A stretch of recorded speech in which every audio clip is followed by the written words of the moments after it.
Yes, Prabhuji.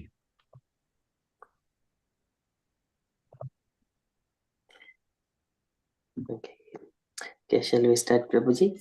Yes, Prabhuji, yes. Hare Krishna. Hare Krishna.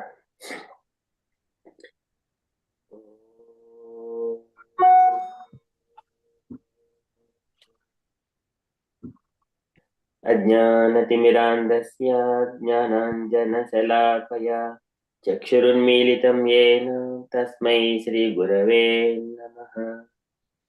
श्रीचैतन्यमनोभीष्टं स्थापितं येन भूतले स्वयं रूपः कदा मह्यं ददाति स्वपदान्तिकम्।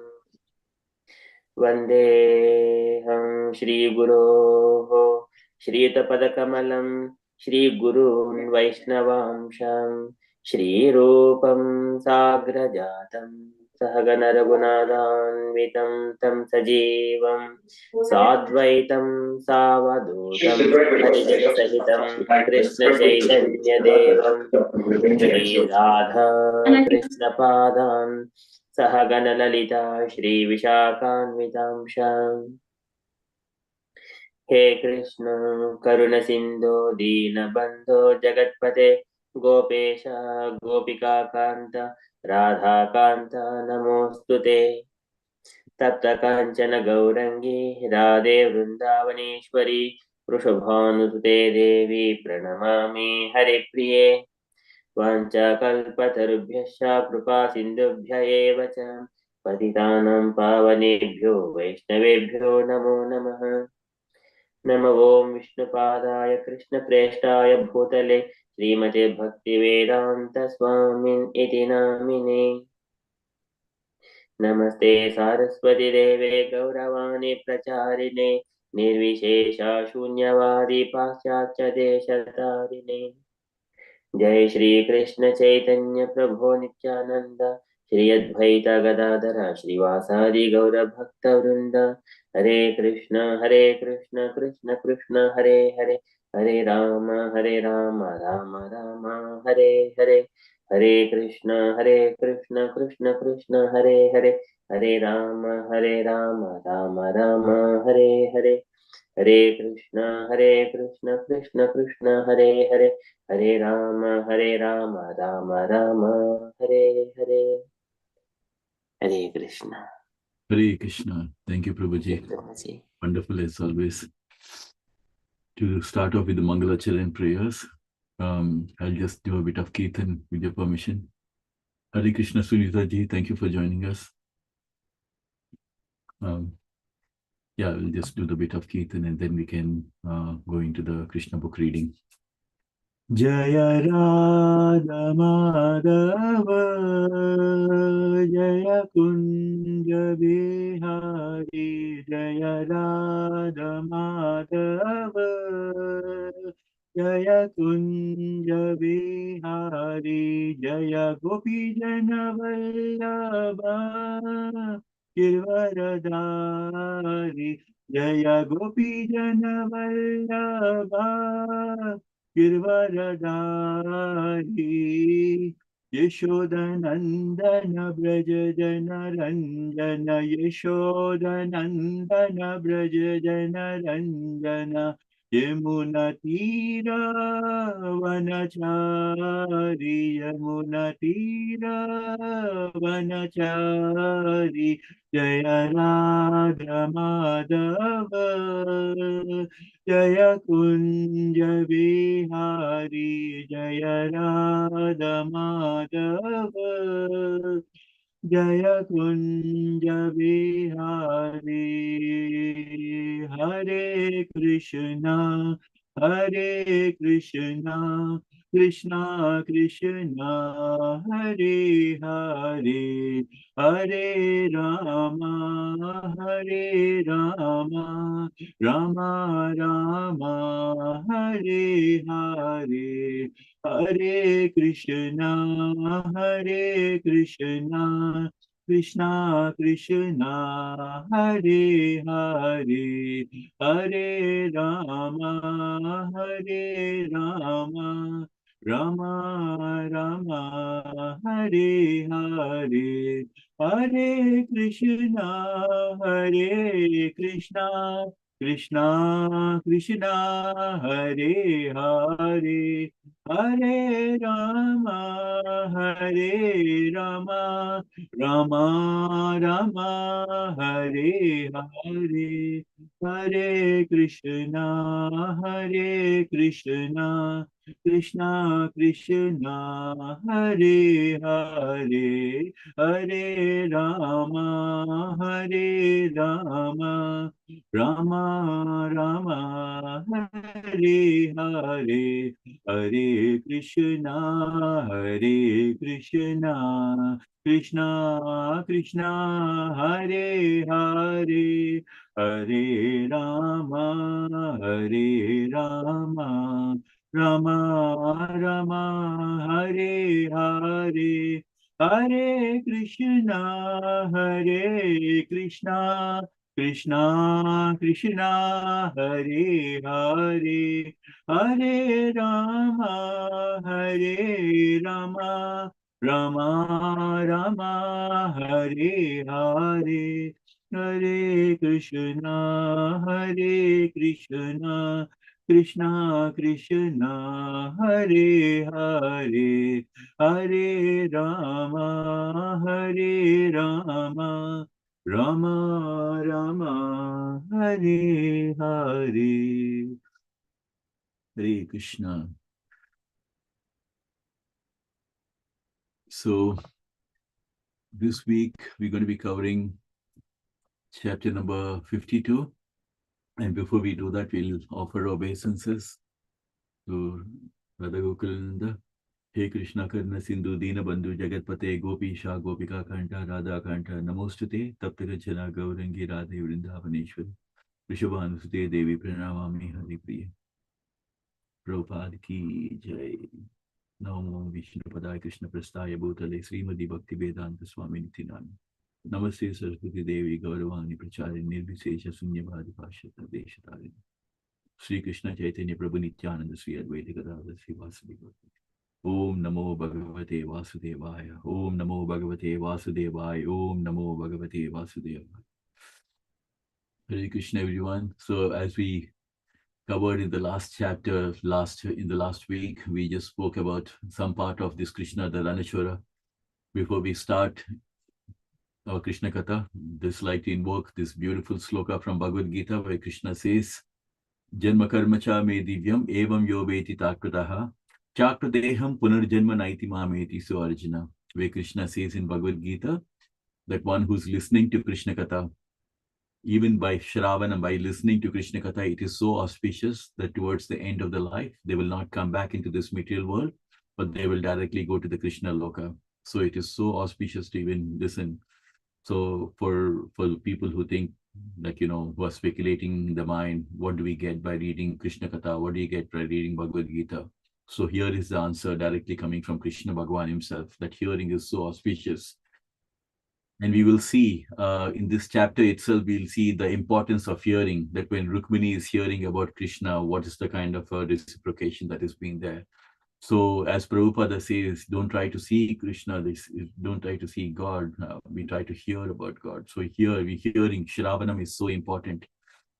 When we hear about Krishna from a pure devotee, and that is when the bhakti will actually arise in our hearts. So it is so important, and especially in the association of devotees. We all seen throughout our history of Sanatan Dharma, like when devotees like Prahlad Maharaj or devotees like Dhruva Maharaj, when they came across a pure devotee like Narada Muni, they transformed, they took to this Hare Krishna, they took the divine mantra of Namo Bhagavate Vasudeva, and they became great devotees. So it is very important that when we hear from pure devotees about Krishna, then the real bhakti will arise in our heart, because the love for Krishna is there in everyone's heart. But because we are living in this material world, our consciousness is now polluted with so many material opulences and so many sense enjoyments. So we have forgotten the actual taste of Krishna, or we have forgotten the actual relationship with Krishna, that Krishna is our eternal Father, and that every Jivatma belongs to the Paramatma. We have forgotten this. And the very essence of chanting the Hare Krishna Mahamantra is to revive this beautiful relationship back with our Supreme Lord Bhagavan Sri Krishna. And every chapter of Krishna book is pure nectar. It arises, bhakti arises in our heart when and our faith increases in Krishna as we keep going through how Krishna is constantly reciprocating the feelings of his devotees. Krishna says, Ananyas chintayanto ma ye jana paryupashate, tesham nityabhyuktanam yogashemam vahamyaham. That when we are engaged in bhakti towards Krishna, and Kirtanam could include hearing about Krishna, or even doing Kirtan for Krishna, or reading Bhagavad Gita Krishna. Everything of this thing is Kirtan. And when we are engaged in such kind of Kirtan, hearing about Krishna, Krishna also reciprocates our feelings and gives us the intelligence to go towards him. So for the devotees who are not, or for the people who are not devotees of Krishna, who say like, I'm not interested in Krishna, or sometimes the people are envious of Krishna, sometimes they just speculate about Krishna. For such kind of a people who are not devotees of Krishna, Krishna says, Naham Prakasha Sarvasya Yoga Maya Samavrita. He says for those such kind of people who do not believe in Krishna, Krishna covers himself by Yoga Maya. So they, even if they try to understand also, they cannot. But when people come in, when ordinary people come in touch with the devotees, and when they develop the taste for Krishna, and when they start doing devotional service for Krishna, then Krishna reciprocates. Tesham satati yuktanam bhajati priti purvakam dadami buddhi yogam tam yenamam upayantite. Krishna says, for those who are serving me with love, I give them the understanding by which they come to me. So Krishna gives us the spiritual intelligence by which we can go to Krishna. So it is two ways. Either if we don't believe, then Krishna covers himself with this Yoga Maya. But if we believe in Krishna, then Krishna gives us the spiritual intelligence of how to understand. And he is not giving us the material intelligence, but he's giving us the spiritual intelligence on how to go advance in Krishna consciousness, and how to again connect back with Krishna, and how to go back to Krishna Loka. In fact, the whole essence of Bhagavad Gita is for us to develop faith and love in Krishna, and also to practice Krishna consciousness, to navigate through this life as we're going in this material world, to develop love for Krishna and to go back to Krishna. And that's why towards the end of whole of Bhagavad Gita, Krishna says, Manmana bhava madbhakta madhyajinam namaskuru mame vaisasi satyam te pratijani priyosmi. Always engage your mind in thinking of me. Offer your obeisances to me. I'm telling you these things because you're very dear to me and I want you to come back to me. So this is Krishna's invite through the Bhagavad Gita. So in this Krishna, the Ranachora, we're going to just start. Ashwin Prabhu, Hare Krishna. I'm not sure Hangma, who's that? Hare Krishna Prabhuji, thank you for your association. Hare Krishna. Hare Krishna Hangma. What's your name is Hangma? Prabhuji, it's Semi Hangma. Semi Hangma. Okay. Thank you. Very nice. Thank you for joining. Hare Krishna. Yeah, we're just covering this beautiful chapter, 52 chapter called Krishna the Ranachora. So as we all know, Krishna is called with different names in different mandirs. If you go to the places like Gujarat, and you'll find Radha Ranachora ji like that, with the names Radha Madhava, Radha Govinda, like that. And here in Krishna temple in Manav, we call this Radha Gokulananda. So Krishna is one of the names that has been given in Ranachora. But the beautiful thing about Krishna is Krishna's every activity that Krishna does in this material world is divyam. That's why it says Janma Karma Cha Me Divyam. So we have to understand. So the most important thing as devotees of Krishna is to understand that everything Leela, whatever thing that Krishna is doing, that is a Leela, not to be understood on the material platform. So even if Krishna is doing anything, maybe it may look very odd in this material world, but for Krishna, when Krishna does, it's a Leela. So we covered earlier about how Krishna gave his beautiful darshan to his devotee called Muchukunda in the beginning of we covered that in the last chapter, and how Muchukunda, even though Krishna gave the benediction to ask whatever he wants, Muchukunda says he did not want anything. He just wants to have the shelter of Krishna. And Krishna was so pleased that because there are four kind of devotees, as I was mentioning earlier. They're like devotees who go for when they're in problems, people who go for financial difficulties, people who are very inquisitive, and then finally those people who go out of love for Krishna. And these are the kind of devotees who see Krishna everywhere. And that's the reason why Brahma is doing this beautiful prayer in Brahma Samhita. Prema jana churita bhakti vilochanena santa sadaiva hrudayesha vilokayanti yam shama sundara chinta guna swarupam govindamadi purusham tamaham bhajami. So Brahma himself is making his prayers to Govinda, Sri Krishna Bhagwan. I offer my obeisance to the Supreme Bhagwan, Govinda, to whom pure devotees are always worshipping in their heart, in the heart of hearts. This beautiful, lovely darshan of Krishna, and they see pure devotees, they see everywhere Krishna in whatever, wherever, whether they're working or whether they're doing chanting, they're always seeing Krishna. Sometimes we have beautiful experiences in manner, like one of these Mataji, she came, she's just a visitor who came, and she would, and I was just talking to her. She just came to me and she said, like, I don't know why, but whenever I see Krishna in the mandir, my eyes just start getting watering and the tears keep dropping down my eyes. I don't know what's happening. I don't know, Prabhuji. Whenever I see, I feel like crying for whenever I see Krishna here in the mandir. And then another time when we were doing Go Puja, and one of these couple came and they were like crying. Their tears were just rolling off their eyes.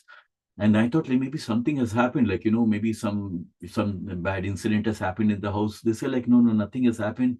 It's just the joy of seeing Krishna, but the tears are just rolling off our eyes. We just don't know. We feel so much overwhelmed when we see Krishna. And I was like so happy to see such kind of a love for Krishna. Um, Sorry, I just have somebody as visitor. Can you just give me a minute, please? Thank you.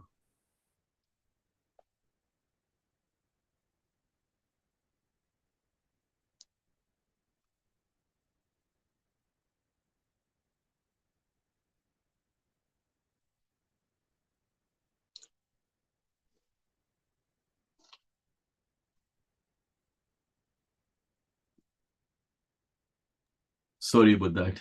There was some other person who didn't have the key, so I just buzzed my full flat.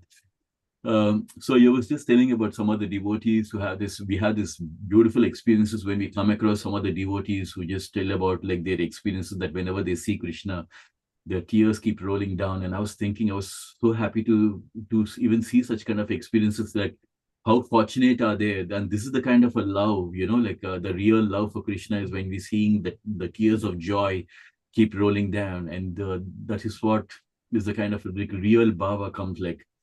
When so it inspires. Sometimes it's so inspiring when we meet across such devotees, and that inspires us also that this is the level of bhakti that we should have. Then that so we covered about how Muchikonda was blessed by Krishna, and Krishna was so happy with them. He told him, he gave them the benediction that you can always think of. So when Krishna really loves his true devotees, this is the benediction that he gives them, that they can always think about Krishna. And we've seen that when Muchikonda leaves, Krishna and Balaram, they come back, and we seen this beautiful Leela, like, they were actually, Jarasandha was again trying to attack, and Krishna was, instead of, going and fighting with Jarasandha, this time he leaves the battlefield without fighting Jarasandha, not because he was afraid, because he has already defeated Jarasandha so many times, 17 times he defeated him.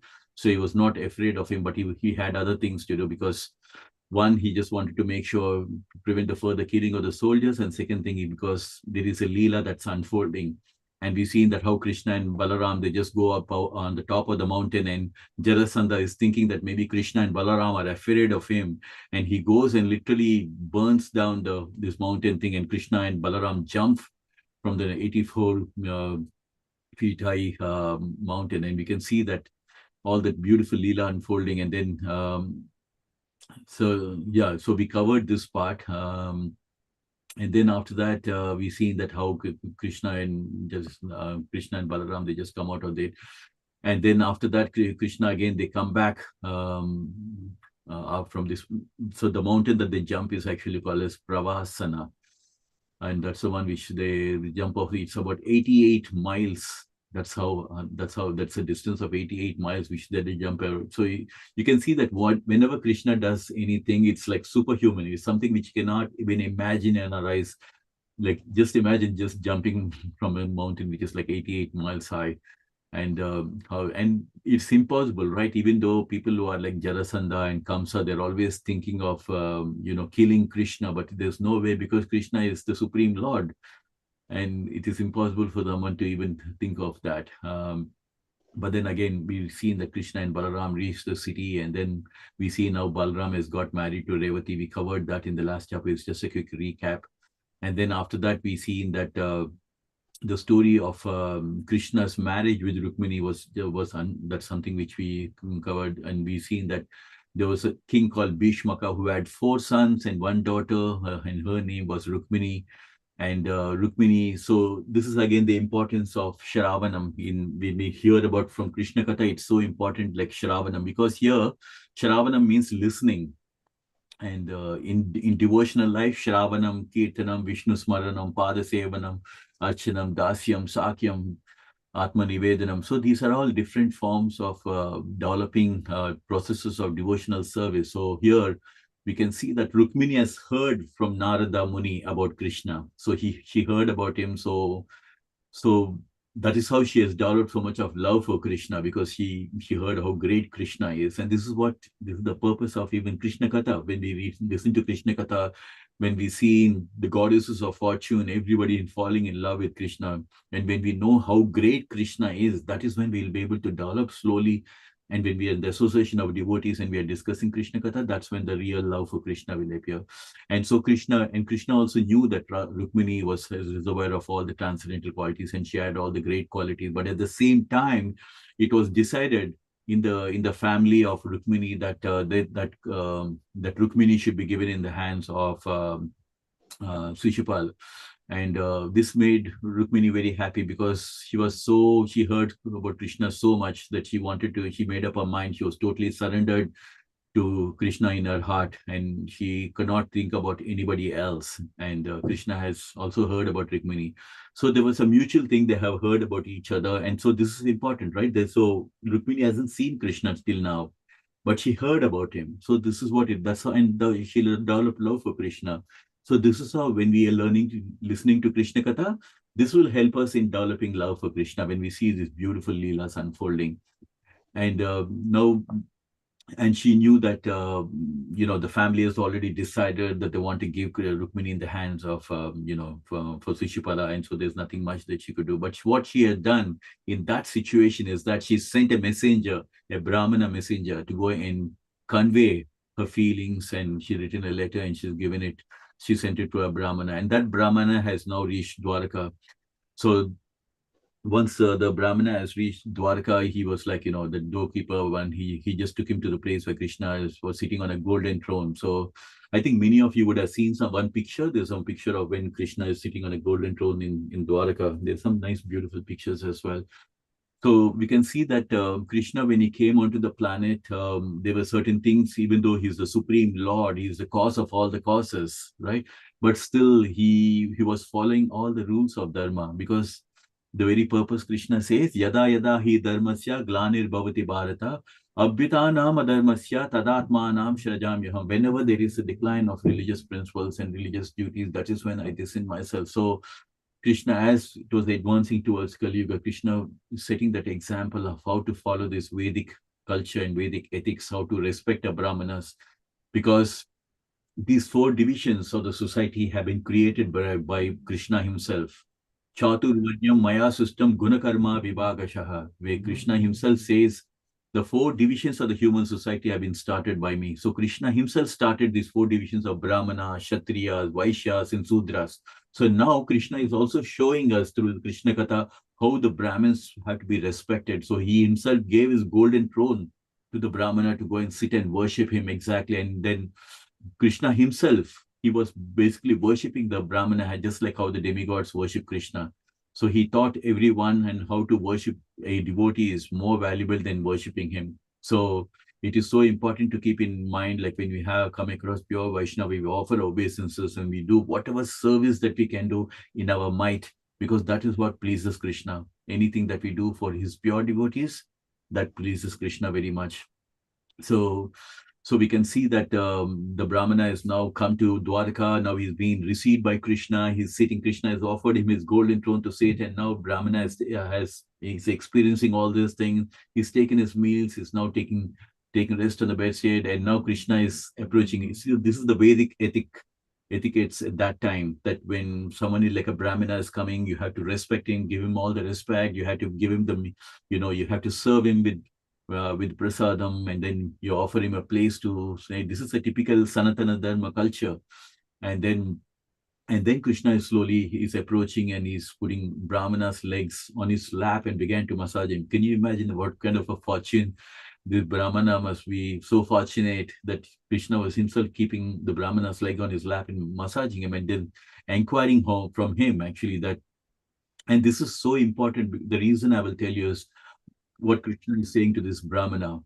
Krishna is telling the Brahmana, my dear Brahmana, I hope you are executing the religious principles without difficulty, and your mind is always peaceful. Different classes of the people in the social society are engaged in various professions. And when one inquires as to the well-being of the particular person, he should do so on the basis of a person's occupation. So here we can find that Krishna is kind of like, because he's a Brahmana, he should be it's expected that he should be in the mode of goodness, right? And one of the symptoms of the mode of goodness is that you're very peaceful in your mind. You're not agitated. You're not running after fruitive desires, and you're not like aggressive, or you're not like running after having a lot of desires and things like that. These Brahmanas are very self-sufficient, tolerant, self-controlled, and peaceful. And which is what Krishna is saying, like, being a Brahmana, I hope you're executing your religious principles, and your mind is very peaceful. And therefore, when one inquires to the welfare of the Brahmana, a question should be worded according to the condition, not to disturb him. So these are the qualities of a Brahmana, that, when Krishna says, it is not that whether he's born in a Brahmin family or in a Kshatriya family, but these are the gunas. The Brahmana gunas is someone who is very self-controlled. And a peaceful mind is so important. It's the basis for becoming truthful, clean, equipoised, self-controlled, and tolerant. So how can we become a peaceful mind? How can we have a peaceful mind?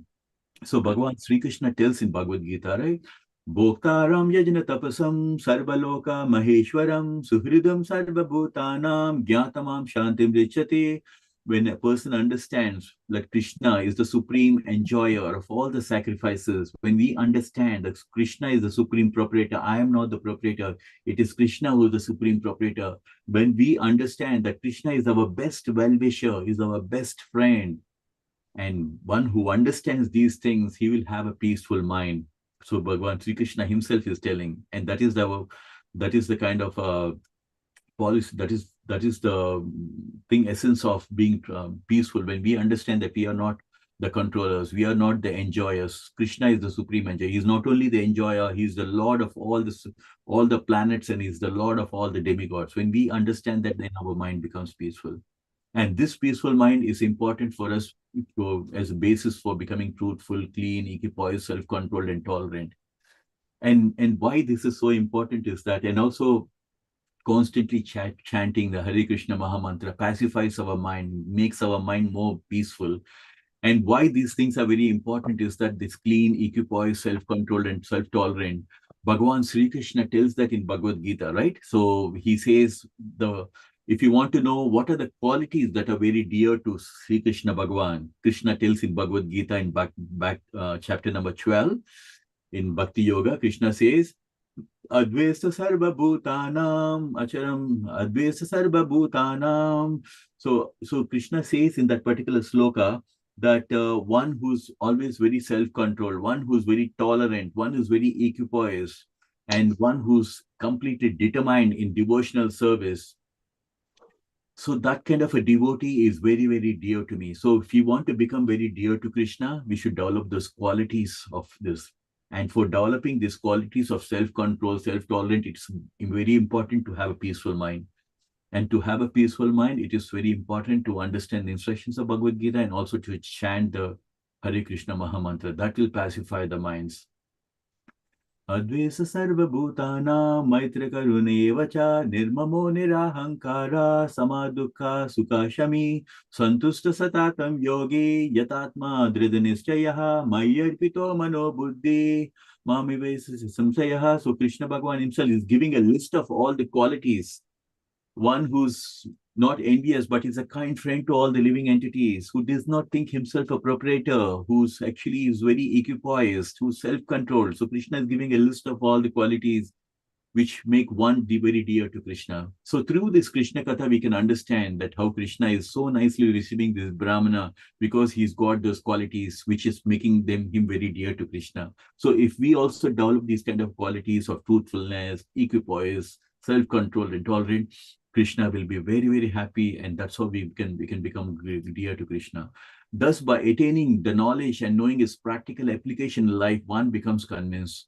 The Brahmana knew that Krishna is the supreme Bhagwan, but still he accepted the respective services of the Lord on the grounds of Vedic culture. So the Brahmana knew that Krishna is the supreme Lord, but still because the Vedic culture was followed so much to the T, that he accepted this Vedic convention and the Vedic etiquette being honored by Krishna Bhagwan. Lord Krishna was just playing like a human being because he belonged to the Kshatriya divisions of the social system and was a young boy. It was his duty to show respect to a Brahmana. So you see, Krishna was, even though he's the supreme Lord, he was just behaving like a human being, and he was following the Vedic culture that when a Brahmana is coming to his kingdom, to give him all the respect that he deserves, because a Brahmana is very peaceful, is very tolerant, and who's always learned in the Shastra. So so here I just wanted to just start over here where we can ask Nagaraj Prabhu, Hare Krishna, thank you so much for joining. Nagaraj Prabhu is joining it from India, and I can't tell you how much I'm inspired that you are, it's like close to 1 o'clock, I guess, 1 a.m. in the morning. Nagaraj Prabhu, you're such a wonderful... Very nice to be part of this Sangha, Prabhu. Yeah, definitely, Prabhuji. I'm so happy to have your association. I'm looking forward to when you're going to be back. Yeah, I mean, since you stayed back, I was just wondering like whether you want to read this paragraph, if you're comfortable only. Sure, sure. But if you're going to disturb anyone out there, no problem, Prabhu. Whichever way you want to. Okay, I will read.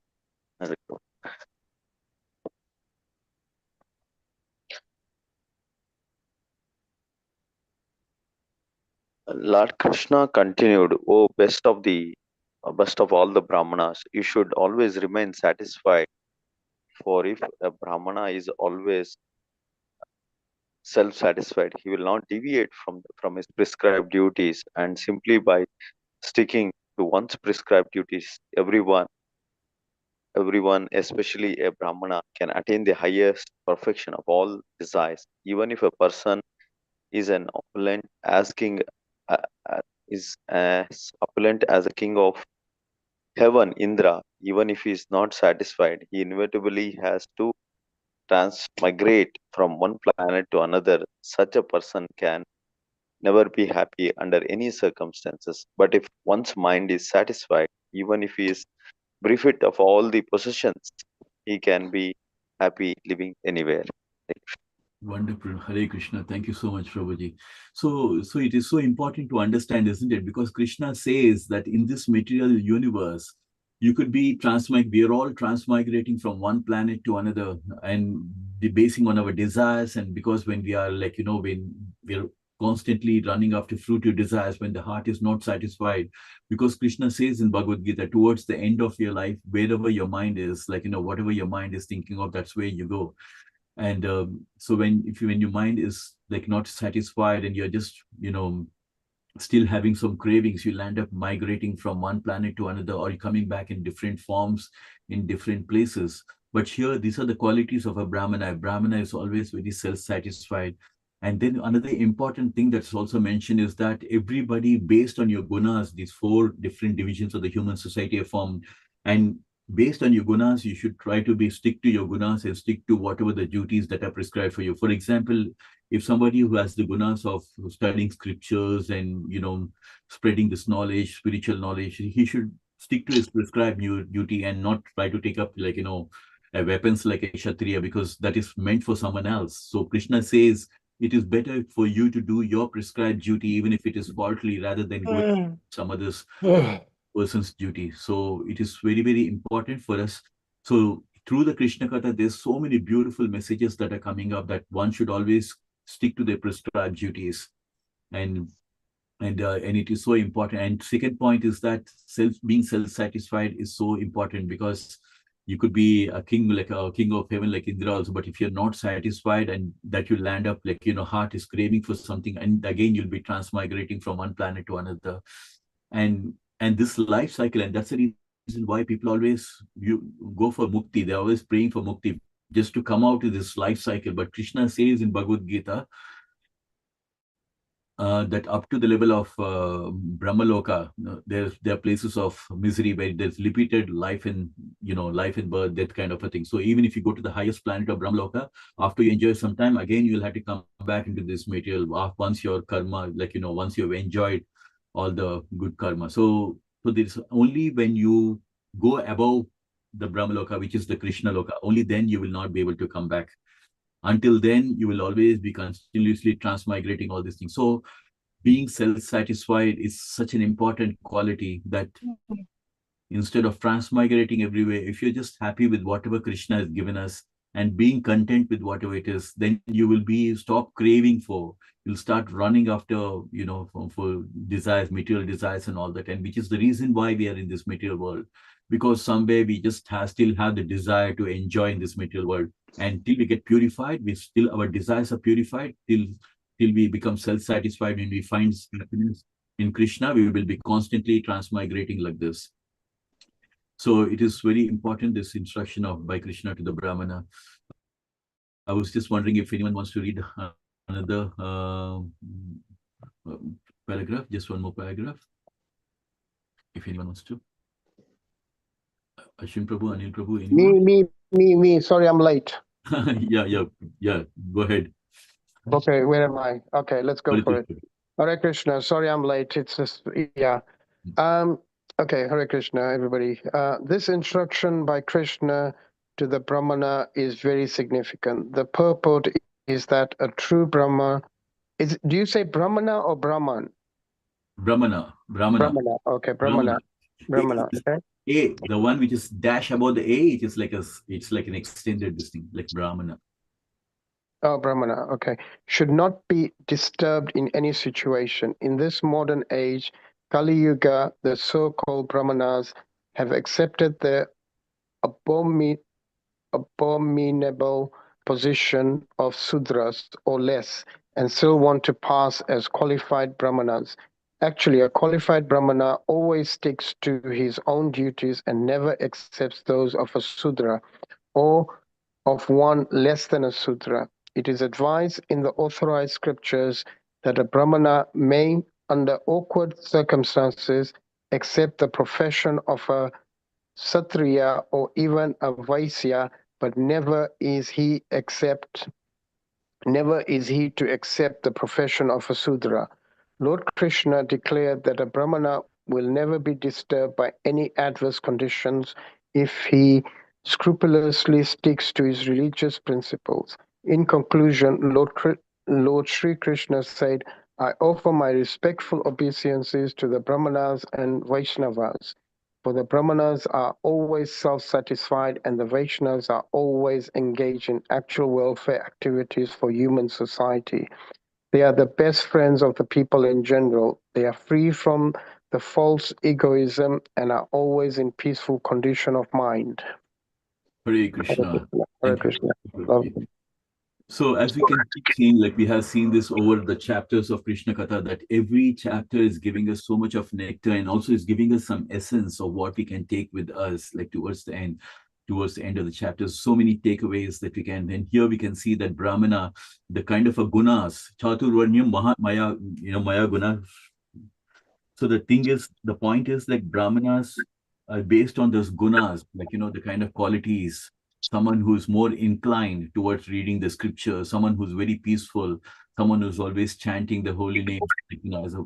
So these are the qualities, and it is mentioned that a qualified Brahmanas always stick to his duty, but never accept that of a Sudra. So in in certain situations, according to the scripture, that he may accept the profession of Kshatriyas or even Vaishyas. And I've seen that I think there was someone there was one of the ruler in India. He was actually from a Brahmin family, but he took up the role of a Kshatriya, and he fought me, and he never lost a war. They say, like, I think Bajirao.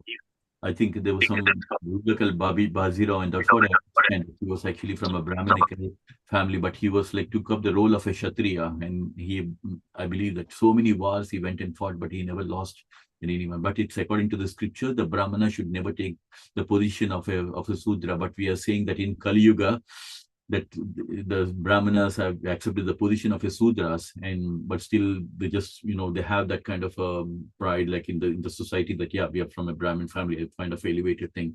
But in this Kali Yuga, like everybody is like in this position of a Sudra. But then the beautiful thing about human life is that we can always elevate ourselves to the highest level, or even a level higher, more than even a Brahmana, like as a form of a Vaishnava role. So, and that happens when we follow the regulative principles, when we follow the chanting of the holy name in this way. So our consciousness, so no matter in which kind of a category we fall under, whether we're Brahmin or Kshatriya, everybody is eligible for having the shelter of Krishna.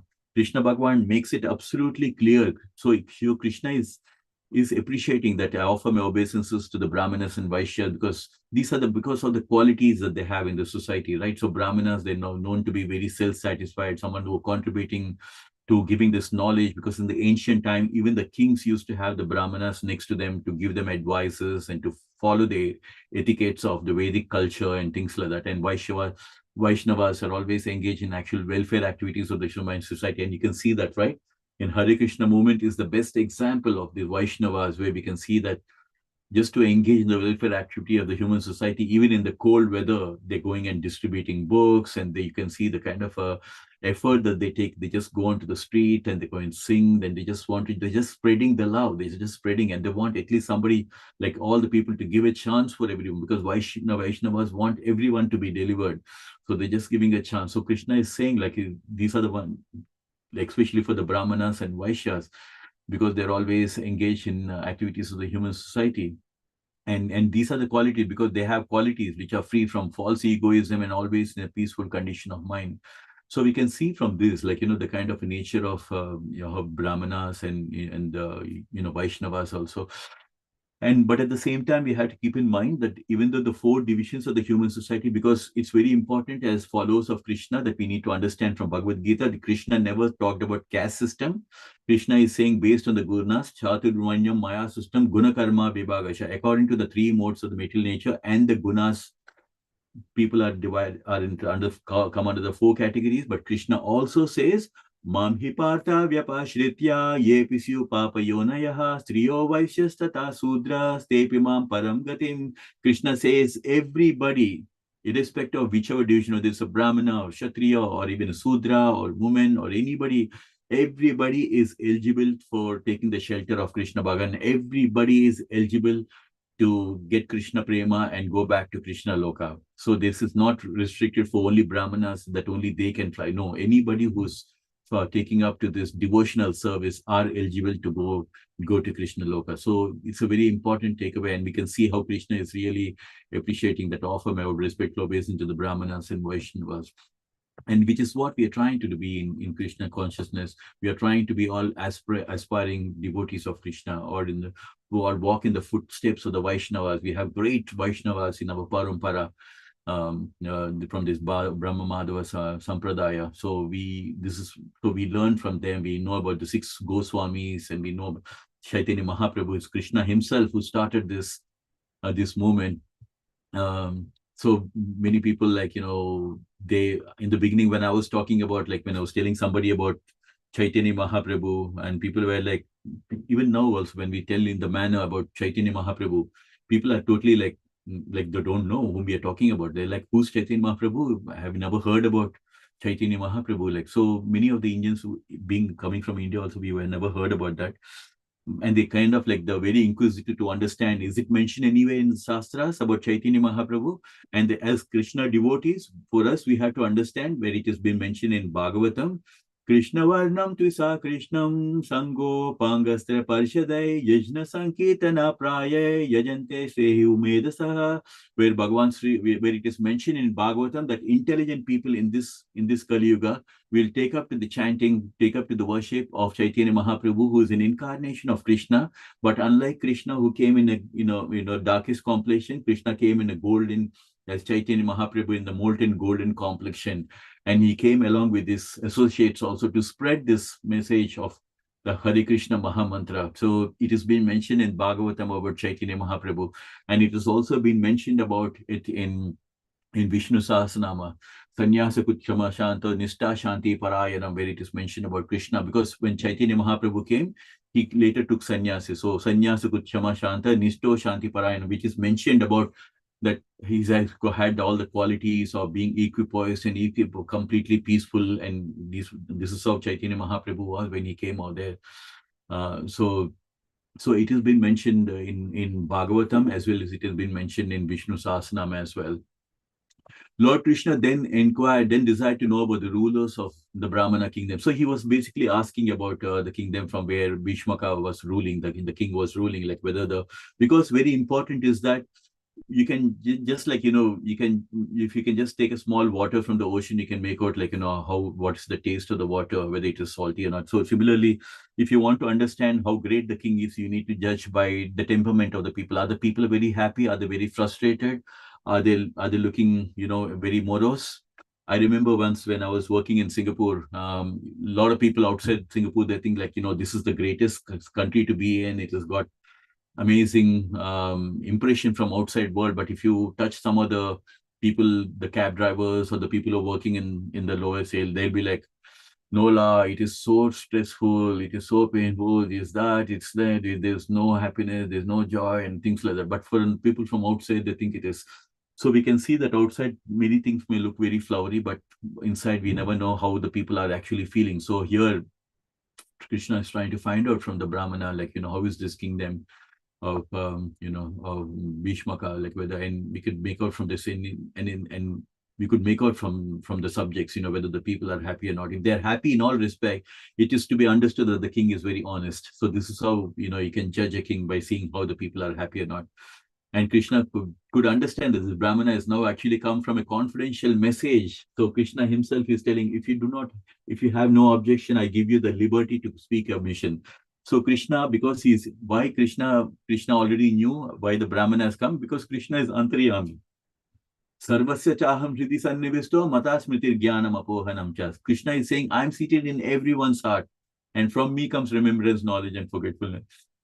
So Krishna is sitting in the heart of the Brahmana. So he knows why the Brahmana has come. He's come because Rukmini, Mata, has sent him to deliver this letter to Krishna.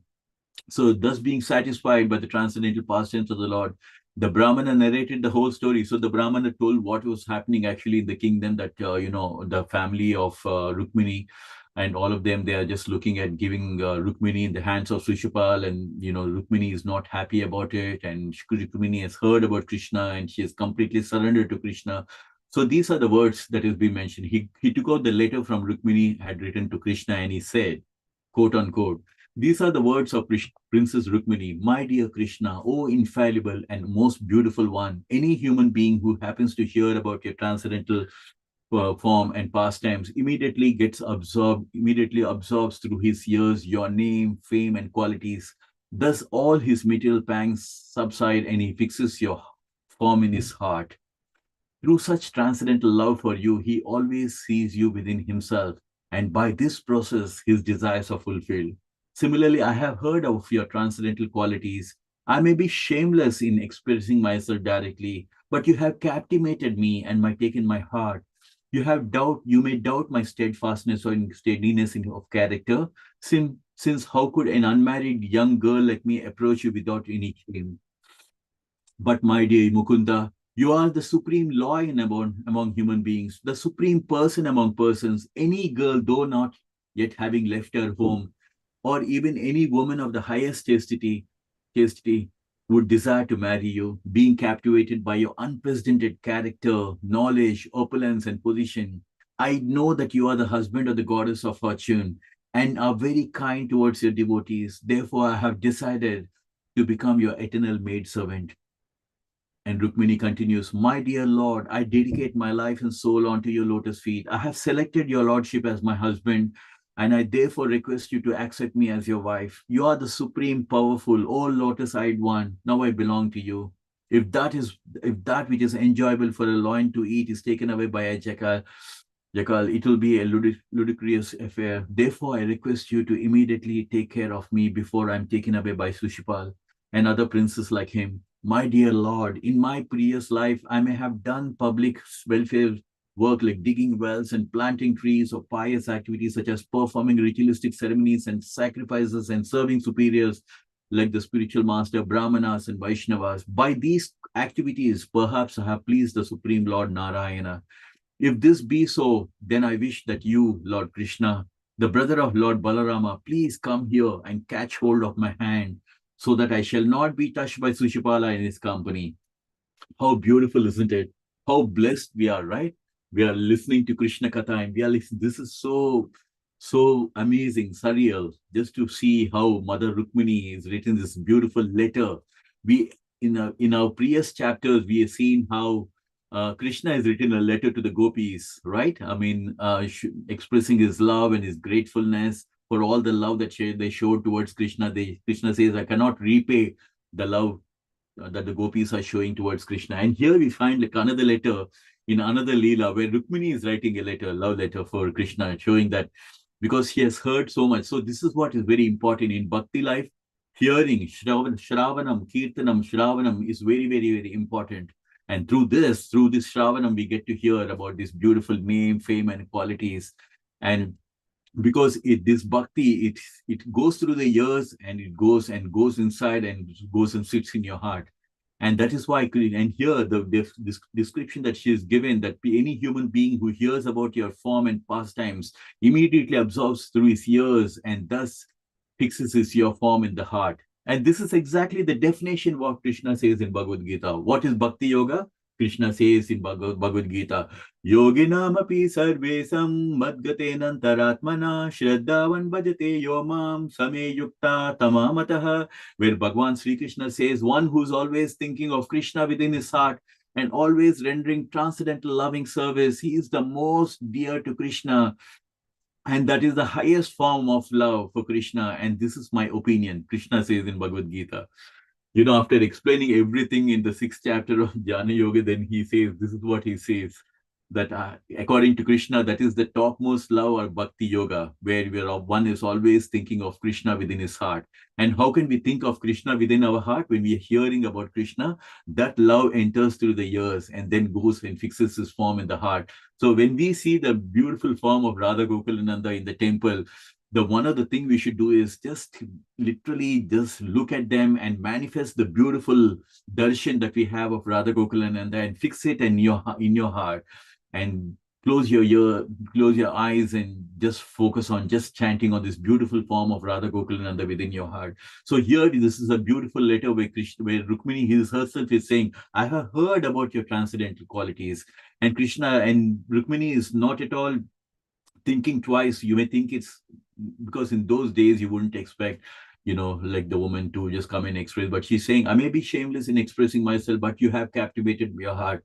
Because here Rukmini is pouring her heart out because she has heard so much about Krishna from Narada Muni, that Narada Muni plays such an instrument. He's such an instrument in Krishna Bhakti that even a worse person also, when they hear from a pure devotee like Narada Muni, they start developing love for Krishna. So here she's saying, you may doubt my character and how an unmarried person, but then Krishna, she has heard so much about Krishna, that Krishna is the supreme lion among human beings. You would have heard about the transcendental pastimes in Vrindavan, and any girl who is not left, she's saying, this is her opinion, that any girl also, though she may not left her home, or even any woman of high status, would desire to marry. So Krishna had all the supreme qualities, right? That's why we say, when Krishna is talking Bhagavad Gita, we say Bhagavan Uvacha, because someone who has all the 6 opulences. And in this chapter, Krishna displayed is one of the opulences, which means unlimited. So we say Krishna, when we say Bhagavan, say unlimited beauty, unlimited strength, and unlimited power, unlimited wealth, and unlimited renunciation. That means like he in the middle of the battlefield, he just left everything and he just came out. So that is Krishna. Anything that Krishna does, it's completely transcendental. Divyam. That's why it is mentioned as Divyam, Divya Leela. So here, and she's saying, like, you are the husband of the goddess of you, and you are very kind towards devotees. As I said, Suhridam Sarva Bhutanam. He is the best well-wisher. And so she is completely, just by hearing, Rukmini has dedicated her life and soul to his lotus feet, and she's already selected that Krishna is going to be my husband. And this, and if you and later also we'll see, like, when why 16,000 wives for Krishna, it is because again Krishna is constantly through all these leelas. We can see that Krishna. One thing we can see through all these leelas is Krishna is called as Atma Rama, which means he's totally satisfied and is always happily enjoyable by himself. There's nothing that Krishna requires or desires, because even by Krishna willing it, just by the will of Krishna, he can get anything. Thousands of goddesses of fortune are serving Krishna. There's no need for him to do that. But through the Krishna Katha, we can understand that Krishna is always reciprocating the love of his devotees. Ye yatamam prapadyante tam sataiva bhajamyaham, which means according to your level of surrender, I am also reciprocating accordingly. If you think I'm a statue, then I will be as a statue. If you want to take me as your Bala Gopala, then I will be your Bala Gopala in your house. If you take me as your Suhridam, as your best friend, then I will be like a best friend, just like he was a best friend for Arjuna. So in whatever role that we have with this love for Krishna, Krishna says, in that role, I will reciprocate. So here we can, through the Rukmini also, we can see like how Rukmini is just showing her feelings towards, and also expressing that, for him to just pick up. And here she makes a comparison with the jackal, like Sushpala with the jackal, saying that before this jackal comes, please come and take me away from them. And also through this Krishna Katha also, we can get to know that when we are engaged in doing very auspicious activities, like doing ritualistic ceremonies, everything has a certain ramification, certain fruitful things will happen. So when you are doing things like even pious activities like ritualistic ceremonies, digging wells, planting, all these things will take effect in your next life. And by these activities, it pleases Supreme Lord Narayana. Janmantara Sahasreshu Tapodana Samadbihi Naranam Shina Punyanam Krishna Bhakte Prajayati. It is mentioned by Baladev Vishwabhushan, Vidyabhushan, where he has said that one who has done coming to having a life of Krishna Bhakti is so rare that you must have done so much of punya, you must have done so many sacrifices, you must have done so much of chanting, you must have done so many austerities, penances, then you will finally get a life towards Krishna Bhakti. So this is great devotees who are telling about this, and we can see that even here, Rukmini Mata herself is saying that somebody, like she would have done so many things in the previous life that she had pleased Lord Narayana. So these are the ways in which we can find how we can please Lord Narayana, how we can please Krishna by developing those beautiful qualities, like as Krishna said, self-control, self-satisfied.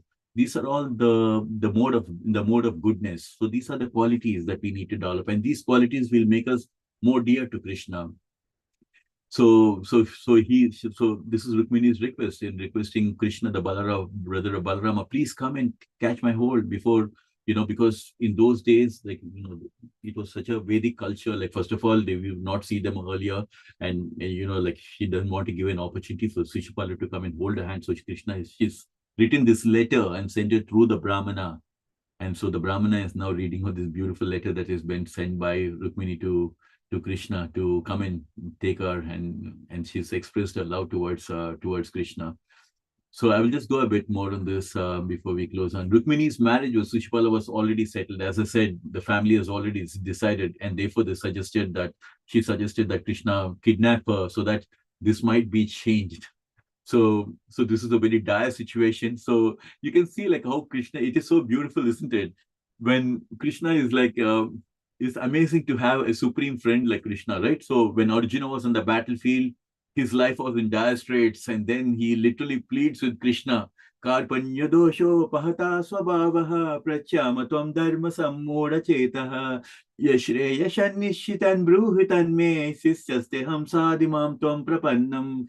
On the battlefield, Arjuna is requesting Krishna, I'm totally confused about my duty. I have lost my composure in this thing, in this state. I'm asking you, Krishna, please tell me what is the best thing for me to do. That is the turning point of Bhagavad Gita. And that's when Krishna goes on speaking about this beautiful Bhagavad Gita, the 18 chapters. Similarly, here we have the situation where Rukmini is now pleading through the letter, come and please come and take me off from here. So Krishna is always like someone in action, where somebody is like, either is here Rukmini or there is devotee of Arjuna, who's always pleading and looking for a friend. That's why Krishna says, like, that's why when Sanjay, towards the end of Bhagavad Gita, what does he say? Yatra Yogeshwara Krishna Yatra Pardo Dhanurdaraha Tatra Shri Vijayo Bhuti Dhruva Nitirmatir Mama. That wherever there is Bhagavan Sri Krishna and wherever there is a devotee of Krishna, there's going to be auspiciousness and there's going to be complete opulence. So this is the thing. So through this Krishna Katha, we can understand that when all of them, like Rukmini or Arjuna or anyone, look, whoever is coming to Krishna, whether it is Sudama, whoever is coming to Krishna, Krishna is always reciprocating, very, very much reciprocating. So even though her marriage was already arranged to take place the very next day, can you imagine? Like this marriage has already been arranged and everything. They decided that, you can imagine in India, like when the marriage is next day, you would have expected that all the everything, paraphernalia and all this, everything must have been ready for that. And imagine the opulence at that point of time, like the king of, and knowing that no one could conquer Krishna, Rukmini suggested that Krishna come there incognito to kidnap her and then fight with Shishpala and his allies like the king of Magadha. Knowing that no one could conquer Krishna, who would certainly emerge victorious, she addressed him as Ajita, unconquerable Lord. So this is the thing, right? Because Rukmini has already heard about Krishna. The Krishna is someone whom nobody can conquer. She's almost have heard already about Kamsa, how Krishna went and killed Kamsa. She must have heard about all these Leelas in Vrindavan, Putana and Bakasura and all those beautiful, all those Leelas that have happened, and how Krishna has already defeated Jarasandha 17 times. So Rukmini has already heard about all these things from Narada Muni. And so here she is so confident that Krishna can come and kidnap her, even though the marriage is the very next day. So this is what is like the confidence and so much of faith that she had in Krishna.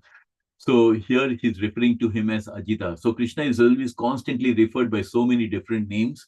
You'll be amazed to know that if you take the 1,000 names of Vishnu Sahasranam, each name talks about Krishna, for the different activities does he do. So whatever activities that Krishna does, Krishna has got a name for that, like that. So you can imagine 1,000 names with different activities that Krishna has done. So, but even though he's called as Ajita, the unconquerable Lord, the only ones who can conquer Krishna is like his pure devotees. Only they are the only ones who can conquer Krishna, because he's always reciprocating to the love of his devotees. So I just want to pause over here. I know I'm just so excited, like, because there's so much of nectar that is just flowing in, but I just wanted to just pause over here to see, like, just being respectful for all of your time. If there's anything that, there's just another 2 paragraph actually, but yeah, just.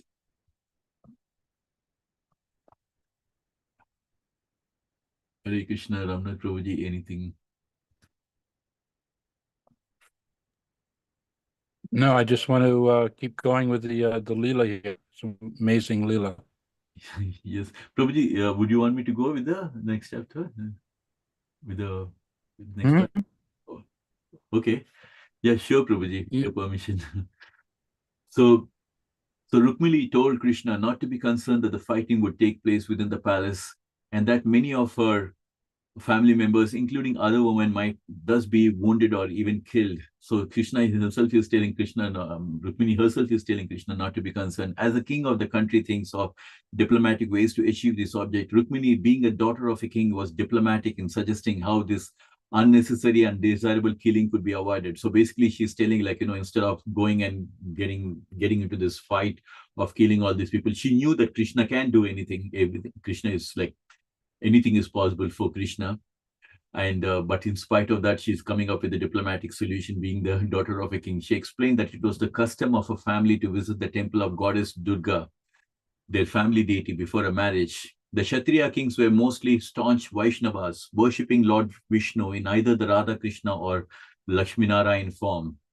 Still, for their material welfare, they used to worship goddess Durga. They never made the mistake, however, of accepting the demigods as the supreme lord on the level of Vishnu Tattva, or as do some less intelligent man. To avoid the unnecessary killing of her relatives, Rukmini suggested that it would be easier for him to kidnap her while she was either going from the palace to the temple or else returning from home. So you can see, like, she was very good at coming up with the diplomatic solution. Sometimes you can never discount especially she was so much in love with Krishna, and even though she knew that Krishna can handle this situation, can kill all the people who may come in the way, still she came up with a solution so that some of this killing can be avoided.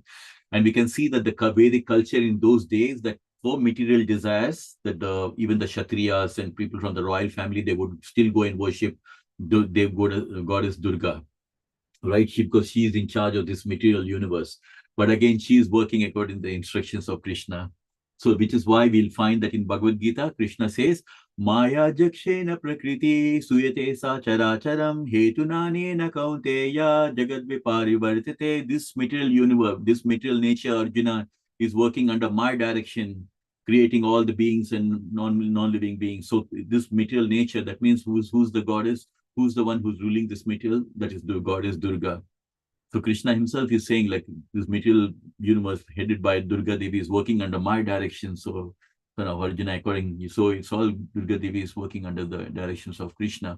But we can see that in those Kshatriya, they would follow the Vedic culture, that even though they knew that Narayana, Lakshmi Narayana, they were worshippers of Lakshmi Narayana, and they knew that this is the pinnacle of devotion and the highest form, but still, for material desires, they would go to goddess Durga because she's the one who's in charge of this material universe. And so basically she's suggesting to Krishna that just to avoid this blood bath over there, rather, normally it happens in many of those kingdoms in those days, the kings used to have their own temple, and they would go there to worship. So Krishna, she's giving a nice idea that when they go from the palace to the temple, maybe that's the time, or when they're going home, that's the right time for Krishna to kidnap Rukmini.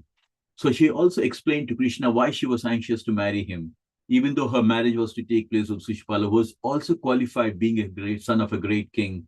Rukmini said that she did not think anyone was greater than Krishna, not even Lord Shiva, who's known as Mahadev, the greatest of all the demigods. Lord Shiva also seeks the pleasure of Krishna in order to be delivered from his entanglement in the quality of ignorance within this material world. Although Lord Shiva is the greatest of all the great souls, Mahatmas, he keeps on his head the purifying water of Ganges, which emanate from the hole in this material universe made from the toe of Lord Vishnu.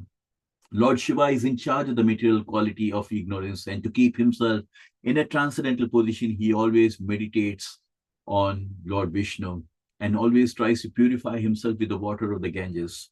Therefore, Rukmini very well knew that obtaining the favor of Krishna was not easy. Since even Lord Shiva must purify himself for this purpose, surely it must be difficult for Rukmini, who was only the daughter of Kshatriya king. Thus, she desired to dedicate her life to observing the severe austerities and penances, such as fasting and going without bodily comforts. If it was not possible in this lifetime to gain Krishna's favor by these activities, she was prepared to die from such austerities and to undergo similar difficulties lifetime after lifetime. In the Bhagavad Gita, it is said that the pure devotees of the Lord execute devotional service with great determination.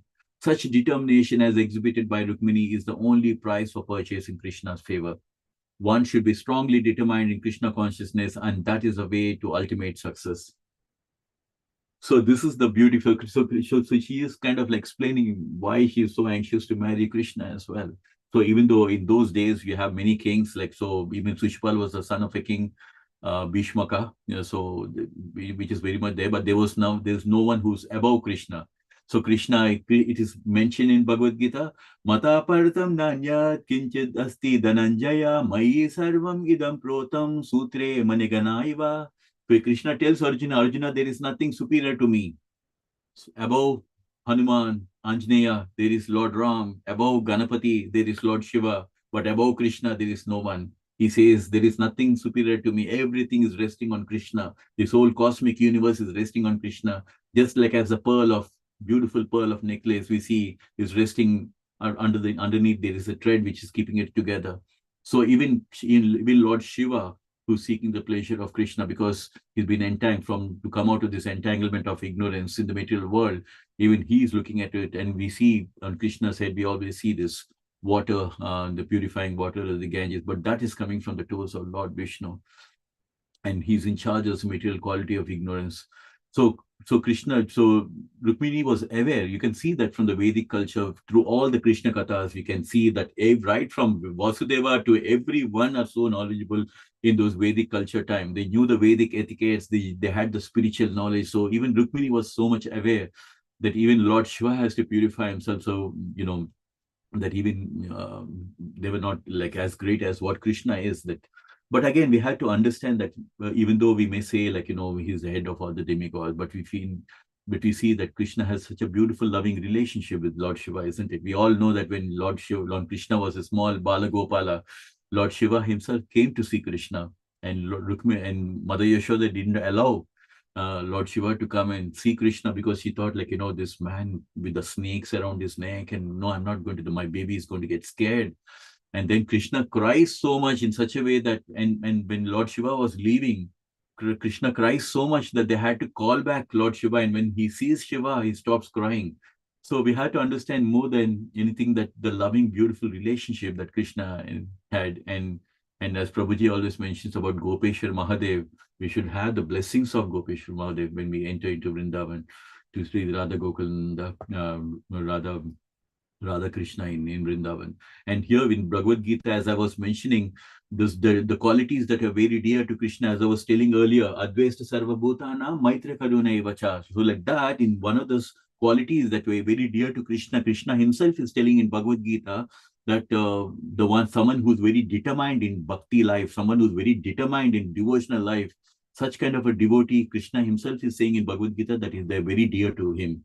So here we can see that Rukmini is ready to, if he wants to get only Krishna. She wants to dedicate her life only for Krishna, that if he can't get in Krishna in this life, she'll observe all the austerities, penances, everything, so that in the next life also she will get, at least in the next life, she will get Krishna. So that is the kind of determination that in bhakti life you should always have and that comes with a lot of faith, that comes with a lot of love for Krishna, because when we purify our mind by constantly chanting the holy name, and we start developing the love for Krishna, Cheto Darpana Marjanam, where we cleanse our heart with all these things, and when we purify ourselves, then we'll be able to start developing that love for Krishna. And similarly, like Rukmini, she's heard so much of Krishna, about Krishna from Narada Muni, that her heart is bursting with love for Krishna. And this is what is required, that we keep constantly hearing Krishna Katha, and we develop so much of love for Krishna that we are ready to do anything for Krishna. So that is the kind of a determination that we have so much of determination in so many things in the material world, but in bhakti life also determination is so important in order to win the love for Krishna, because this love of Rukmini is what is attracting Krishna to, as we will see in the very next chapter. So after relaying Rukmini's statement to Krishna, the Brahmana said, "My dear Krishna, the chief of the Yadu dynasty, I have brought this confidential message for you from Rukmini. Now I place it before you for your consideration. After due deliberation, you may act as you please. But if you want to do something, you must do it immediately. There's not much time left for action." So you can see, like, actually all the devotees of Krishna, they're always putting Krishna on the spot. Arjuna is putting Krishna on the spot in the battlefield of Kurukshetra. Imagine the whole war was arranged, and here you find Arjuna is like literally crying and just, completely, is like down and with the moroseness and completely depressed. And again, you see here also, like, Brahmana is again putting Krishna on the spot, that this is what is the letter that Rukmini has written for you. Krishna, please now consider and take the decision. But there's not much time left, because the very next day the marriage is happening. So now the ball is on Krishna's court now to take a decision. How Krishna is going to reciprocate, we will be seeing in the very next chapter. But it's so amazing to see that for Krishna, for any other person, maybe it may be difficult, but for Krishna, there is nothing difficult. He can, at any point of time, no matter whatever the circumstances is, he's always reciprocating. When Bhishma said, I want to make Krishna fight with me, Krishna broke his own promise and fought with Bhishma. So at every point of time throughout Krishna Katha, we can see that whenever people have come to approach to Krishna, when they were in distress or in kind of a thing, Krishna was constantly reciprocating. Don't worry when you have Hari with you. So that's the whole message. So we are going to end here, which says the Krishna, the Ranashora. And interestingly, we're going to be starting the very next chapter. Krishna is about chapter 53, which is going to talk about how Krishna has gone and kidnapped Rukmini. He's so excited, isn't it? One, he leaves the battlefield, and that's how he gets the name called Ranachora. And then now you see a beautiful Leela unfolding, like how Krishna is going to kidnap Rukmini. So, and I can't tell how much eager I'm waiting for the next week to just cover and full of action. And this is what Krishna says, right, in Bhagavad Gita. This life is so short. Arjuna, go and stand up and fight. And this is the message. And Krishna, when Krishna was there, he himself was standing and fighting at every time. He was fighting with Kamsa, was fighting with Jarasandha. Krishna's life was full of action. And here we find like immediately he'll come out to this battlefield, and now you find another battle ready for Krishna. But Krishna was like at all times ready to take spot on. And we are all part and parcel of Krishna, right? Mamaivamsa jiva loke jiva bhuta sanatana. We are all part and parcel of Krishna. Krishna himself is saying, but you have forgotten me because you have fallen into this material world. But now it's the time to listen to Krishna Katha and once again revive this relationship with Krishna. So I will stop at this. Thank you so much, everyone. Any realizations, anything, any corrections, please? Brilliant, Sham. Excellent. Excellent. I've missed it for the last 2 weeks. I've missed, yeah, it's been an absolute pleasure. Thank you. Oh, Bharatish Prabhu, thank you for your association. I know you're such a wonderful devotee and you always have enjoyed each other association in the manner. So thank you. Yeah, I mean, the last 2 weeks I haven't been well, but yeah, I've missed coming. So yeah, it's very nice. Sorry, I was late. Sure, no problem at all. Nagarat Prabhu, Ashwin Hare Prabhu, Krishna. Hare Krishna, Jai Mataji, Hare Krishna. I'm just curious about Radharani, how she took this action of Krishna going to, in a way, cheat on him,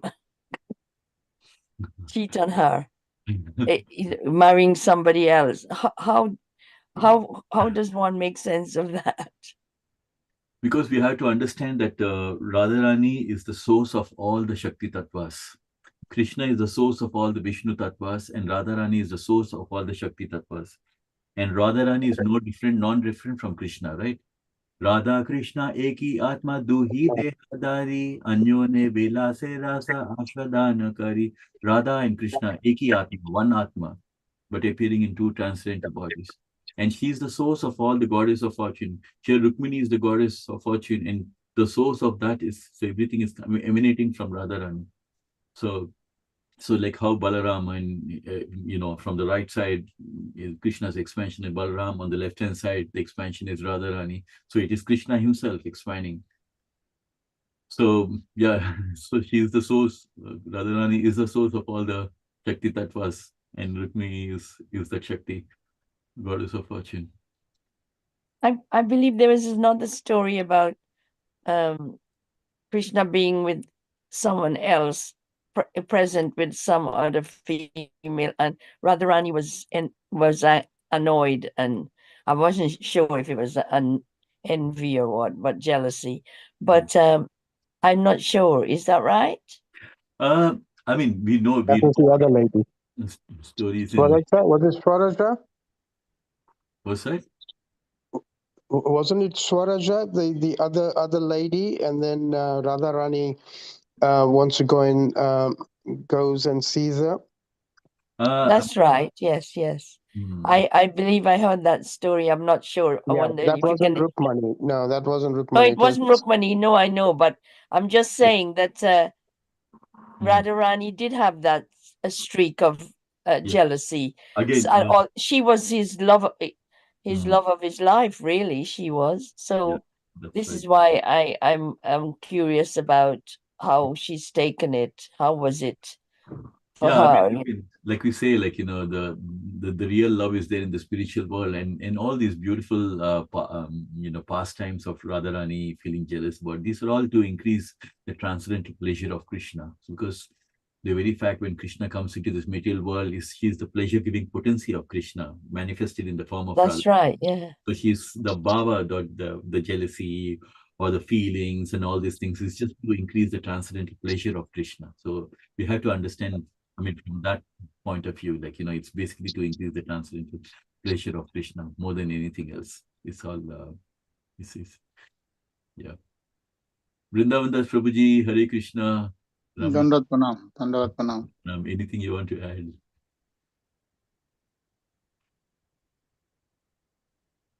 Any comments, Prabhuji? Anything?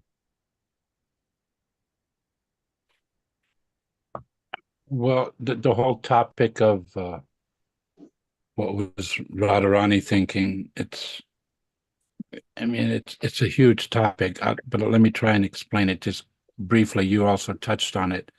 Basically, Rukmini, all the Lakshmis, all the Gopis, all the Devis ultimately are expansions of Radharani.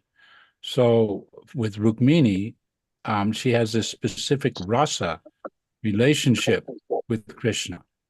But Rukmini herself is Radharani. In order to give Krishna pleasure, Radharani expands herself into many, many, many varieties of personalities. This is for Krishna's enjoyment. So what was Radharani thinking? She's part of the Leela. She knows what's going on. It's not like she's thinking, Rukmini is stealing my Krishna away. No, Rukmini is Radharani, an expansion of Radharani. I thought as much. Okay. Beautiful. But it has to be understood in that way. Otherwise, we misunderstand. Yes, Yeah. yes. Thank you, Prabhuji. So well put. So well, nicely you had just mentioned in a very brief one. Yeah, I think that's why it's very, very important. I mean, it's just a brief description. Much more can be said. But yeah. Yes, Prabhuji. Yes, Prabhuji. It's very, very important for us to understand these are all transcendental pastimes, leelas actually, that are going on in the material world. Yeah, because that kind of sahajiya thinking should not be there, especially for them, because this is the problem when people, when some other people are not devotees who look at it from a material platform, because we are living in the material world, so we tend to think sometimes. But I think that's why we should never forget, just as Krishna has the capacity to expand himself into unlimited forms, Vishnu forms, Narayan forms, so many forms. But Radharani, she has the same capacity. She's non-different from Krishna in that sense. So Rukmini is Radharani. We have to make that connection. For the purpose of Leela. This is all Krishna's Leela. This is 10th canto. Yes. For the purpose of Radha and Krishna Leela, this Leela is about ready to play out in a very dramatic way in the next chapter. I can't wait to get to it. Yes, I'm just waiting for next week. It's I mean, like here we have a beautiful Lord who's like is never listening to Katha, and like it's full of action. It's like full of transcendental nectar and flowing out. Exactly. It's like so much of beautiful. Our Lord that whom we are praying to or we are listening to is full of joy, transcendental. Or Rasa Leela. Yeah. Generally, we don't talk about Rasa Leela, but basically the understanding is all the gopis there are expansions of Radharani. Yeah. For the purpose of pleasing Krishna, Radharani expands herself. Krishna reciprocates and expands himself. So enjoyment is there in variety. So Rukmini is just another variety of Radharani. And the Leela is there for Krishna's pleasure. It's very when you say that, because Radharani also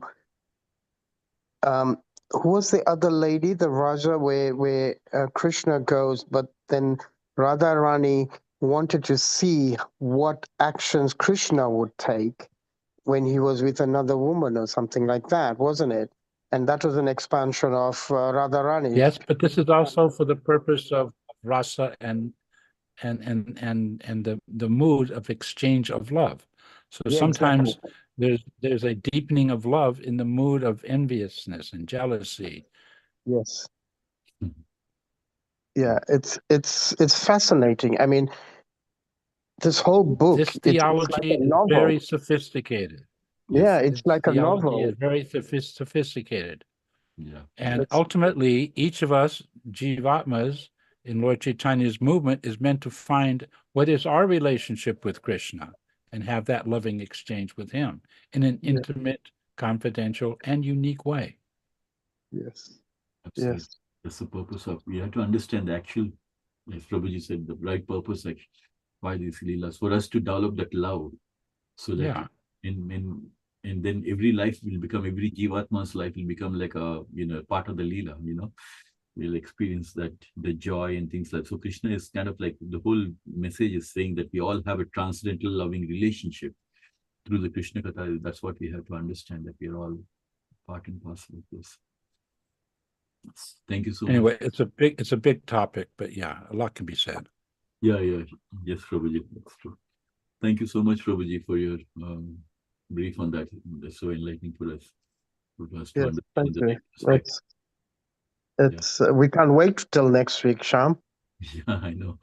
Yeah, but we had to. That's where the joy comes in waiting. It's suspense.